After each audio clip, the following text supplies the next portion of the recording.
So we are continuing this series that we've been doing on the 10 commandments, and I'm excited to continue this and talk about the fifth commandment, which comes from Exodus chapter 20, verse 12. Honor your father and mother, so that your days may be long in the land that the Lord your God is giving you. So join me on this episode of the Methodical Methodist podcast. Hello and welcome to the Methodical Methodist podcast, a podcast where we talk about why the church is still relevant for us today as we explore themes connected to religion, politics, pop culture, faith, and yes, even the church. Together we can find out what it means to live into the mission of the church by making disciples. Now, let's get methodical.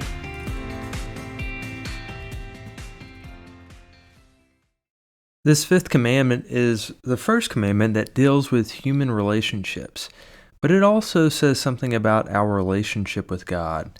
One scholar notes that the ancient rabbis split the two tablets of the 10 Commandments into two categories.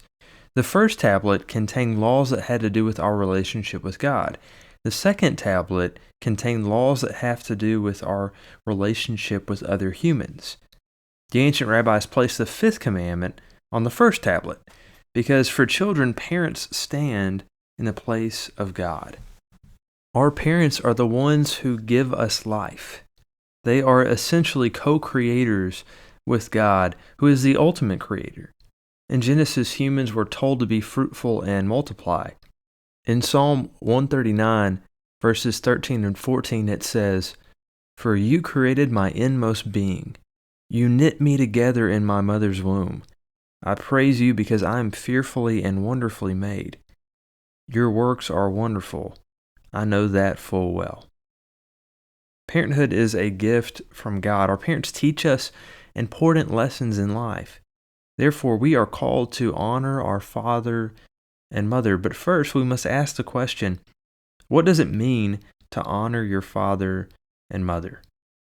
Honor means reverence, respect, esteem, and admiration. Many of us want to honor and please our parents. We want our parents to be proud of who we are and the people that we have become. But here's the thing. It's easy to honor your parents when they are worth honoring. But some parents don't always seem worth honoring. Some parents are gone, absent, they're too busy to spend time with their children. Unfortunately, some parents are even abusive. And it's because of these reasons that some people have trouble referring to God as Father because of how their earthly father treated them. How do we honor parents who aren't worth honoring? One scholar suggests that this commandment doesn't ask that we exhibit warm sentiments that come from greeting cards to our parents. It doesn't even say, love your parent. Rather, it says we honor them. This commandment doesn't say honor your parents if they deserve it, or honor your parents to the degree that they deserve it. It simply says honor your father and your mother so that you may live long in the land of the Lord your God is giving you. Notice that it says honor your parents so that you will live a long, full life. This commandment teaches that honoring your parents can be more beneficial to the child than it could be to the parent. And as I kind of thought about this, it made me think one question. Maybe one way to honor our parents is to live a better life than how we were raised. Maybe following this commandment is a way for children to strive to be better parents than what their own parents were. On the flip side, perhaps this commandment tells parents to be fathers and mothers worth honoring. I think this is a challenge, not just for children, but also for parents too. Are you doing enough to show love and respect to your children? Are you being a parent that is worth honoring? I think parents have a great responsibility to raise their children, especially when those children are younger. And parents are tasked with equipping, leading, and teaching their children. That could not be more true than it is today with all of the things going on with this pandemic. But as Proverbs 22:6 says, Train children in the right way, and when old, they will not stray. Studies show that if both parents attend church regularly, 72% of their children remain faithful in attendance as adults. If only the father attends regularly, 55% remain faithful. If only the mother attends regularly, that percentage drops to 15%. And if neither attends regularly, only 6% of children will attend church as adults. It's amazing how this commandment of honoring our parents happens in stages. We honor our parents as children, we honor them as youth and young adults, and then, of course, we honor them even as we become adults. And I really like how Stanley and Howard Wallace and Will Willman talk about how adults care for their parents. They write, "As adults, we who have received care from our parents now get to care for them. We who have had our diapers changed by parents without feeling at the time any gratitude get to offer our thanks by changing their diapers. Honoring our fathers and mothers, obeying this commandment, becomes a very mundane, practical, bodily matter in the extended care ward of a nursing home." There are some developing nations where parents consider it a blessing to have large families because when they grow old, their children will be able to take care of them. They'll have enough children that can all pitch in and take care of them. At least that's the hope, that their children will take care of them. But this sentiment goes along with a story from the Grimm brothers, and it's kind of a grim story, really. But there was once a very old man who had become blind and hard of hearing. His knees trembled, and when he sat at the table, he could hardly hold the spoon. He would spill the broth all over the tablecloth or let it run out of his mouth. And so his son and his son's wife were disgusted at this, and so the old man was forced to sit in the corner behind the stove. The son and the son's wife gave him his food in a stoneware bowl, but they didn't even give him enough to fill it up. He used to look toward the table with his eyes full of tears, and then one day his trembling hands could not hold the bowl, and it fell to the ground and broke. And the young wife scolded him, saying, "If you are a pig, you must eat out of a trough." And so they actually made him this little wooden trough, and he was forced to eat out of it. And then one day, the man and the wife's 4-year-old son started gathering pieces of wood, and the father asked, "Hey, what are you doing?" And the little boy said, "I am making a little trough for you and Mama to eat out of when I get big like you." The man and his wife looked at each other for a while, and then they actually started to cry. They then took the old grandfather to the table, and they let him eat with them, and they never said a word if he spilled anything. I think that's a pretty interesting story that tells us about how we treat others and the importance, and not only treating our parents with honor, but treating everyone with respect and honor. A couple of years ago, I went to a funeral of a woman in one of the churches that I used to serve, and it was a really beautiful and touching service. And I think the reason that it was so touching is because the woman's son was the one who spoke at the funeral. And he paid tribute to his mother, and it's especially touching because over the past several years before this, he had cared for his mother, who had been diagnosed with Alzheimer's. And he spoke of how she had raised him and cared for him, and toward the end of her life, he was the one who was caring for her instead.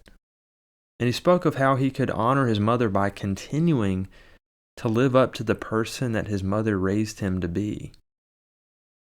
So maybe you think about this commandment, honor your mother and father, and you think, okay, great, but my parents have passed on. Well, one way that you can honor your parent is by continuing to uphold the lessons that they have taught you in the past. Those family values can teach us a lot about life and how we should live out our faith. But Jesus says some difficult things when it comes to family values. Jesus strayed from his parents when he visited the temple as a child. His parents were concerned because they weren't able to find him, and when they finally went back and found him at the temple, his parents get on to him and they say, hey, we've been looking around for you. We've been worried. But Jesus simply replies, didn't you know that I would be in my Father's house? Then there was that time that Jesus told a man to follow him, and the man says, first let me go and bury my father. But Jesus says, let the dead bury their own dead, but you go and proclaim the kingdom of God. And of course, we can't forget about that time that Jesus called for his followers to hate their father and mother, their wife and children, their brothers and sisters, and even their own life. And if they don't do those things, then they can't be his disciple. As Lance Pape states, any way you slice it, Jesus is no champion of family values. He has kingdom values, and these are often not the same thing.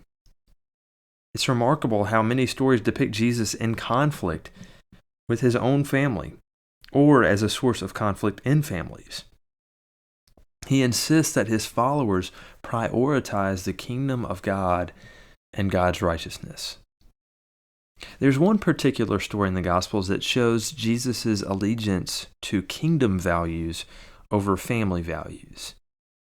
Jesus is in a crowded home teaching about the kingdom of God, and while he's teaching, Mary, the mother of Jesus, and Jesus' siblings are all waiting outside, and they call for him. And some poor soul is tasked with having to go in there and send Jesus this message saying, Jesus, your family would like a word with you. That's never a good sign. Anytime somebody says, hey, we need to talk, that's usually not a good thing. But Jesus doesn't seem too concerned about meeting with his family. Instead, Jesus addresses the crowd and he says, who is my family? Whoa, it's a bit of a slap in the face. It's a bit of a harsh statement. This doesn't really go along with our normal and pious picture of Jesus. Doesn't Jesus know that you're supposed to follow this commandment, honor your mother and father? But Jesus goes on to answer that question, who is my family, by saying, anyone who does God's will is my brother and sister and mother. Now, I'm a good 90s kid. I grew up in the 90s, and so I know that family is important. And I say that because in the 90s, there were all these great family shows like Family Matters, Full House, Home Improvement, Fresh Prince of Bel-Air, all of those shows that taught that the most important thing in the world is your family. To have those family values, to have those family morals. And that's what the clear message was in all of those television shows. But when I was in middle school, we had this guest speaker come in and talk to my class, and I can still remember exactly what he said. It was so weird. He said, I would do anything for my family. If my family was starving, then I would steal from you. If you were hurting my family, then I would kill you. And I remember thinking, this is an odd thing to say to a bunch of middle schoolers. But I looked around at the rest of my classmates and I realized that most of them were just kind of nodding along in agreement, almost as if they were saying, yeah, me too. I would murder, I would steal if it was about my family. I guess for some, the 10 Commandments are not absolute. Some think that thou shalt not steal or thou shalt not murder only apply when family is not involved. For so many, family is of supreme importance. For most of us, family is good. It's not a bad thing. But for some folks, families, offer up a lot of sad and hard images. There's been a lot of sinful and sad things that have happened in families before. And so in our text, Jesus kind of blurs the lines of who is considered our family. What's kind of sad is that in this story that I've talked about with Jesus and his family, I'm sure Jesus' family loved him, but I'm not so sure that they fully understood him. I don't think they fully understood it, at least at that point, what Jesus' mission was in the world. Jesus came not just to honor his mother and father, but really to expand what family is, the meaning of family, to expand God's family.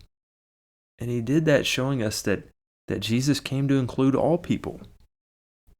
And I think this is where it gets difficult because most everybody loves their family. And of course they do, because for the most part, your family looks like you and perhaps even thinks like you. So of course, anybody would love their own family because your family is really an extension of you. But what would you do to help that poor woman who is begging on the street and has no relation to you? What would you do to help that young man who is struggling with drug addiction? It's so easy to say, well, that's not my problem. It's so easy to ignore those in need and say, I have my own family to worry about. I don't have time to worry about other people. But life with Jesus forces us to look beyond our own wants, needs, desires, and even our own family. In our baptism, we're placed in a family that is much bigger than what you might think. When we recite the Lord's Prayer, we come together and we utter those words at the very beginning, Our Father. And we do this because it's not just my Father, it's not just your Father, but it's our Father, and we have all been adopted into the family of God. I was in elementary school when I first met Miss Marlene. For all of my life, my grandparents had been taking care of my great-grandmother up until this point, and she had not been doing well. So my grandparents hired Miss Marlene to take care of my great-grandmother. Each day she would come and help feed and care for my great-grandmother until eventually she passed away. And it wasn't long after that when Miss Marlene herself became very sick.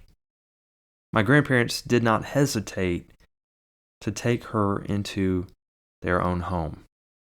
Miss Marlene did not have much, but she was one of the most generous people I had ever met. She sent me money for all of my birthdays. She always had a Christmas present for me and all of my cousins.